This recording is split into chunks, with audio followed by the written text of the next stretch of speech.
হঠাৎই আমরা দেখতে পাই জঙ্গলের মধ্যে একটি ফায়ারম্যানের গাড়ি ঢুকেছে। আসলে এই গাড়িটি আগুন নিভাতে সাহায্য করলেও এখানে এসেছে আগুন ধরাতে।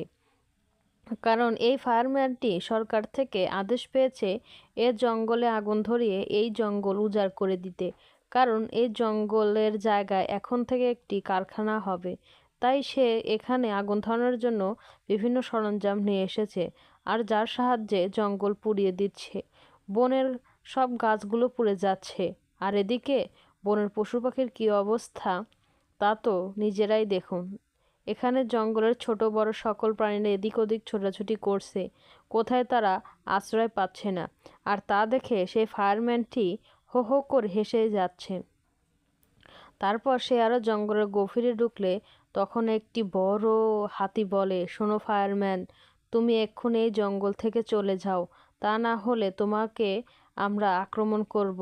তখন ফায়ারম্যানটি বলল, আমার ভুল হয়ে গেছে, আমি আর কখনো এই জঙ্গলের মধ্যে আমার ফায়ার ট্রাক নিয়ে আর কখনো আসবো না। এরকম আরও ভিডিও পেতে অবশ্যই একটি সাবস্ক্রাইব করো।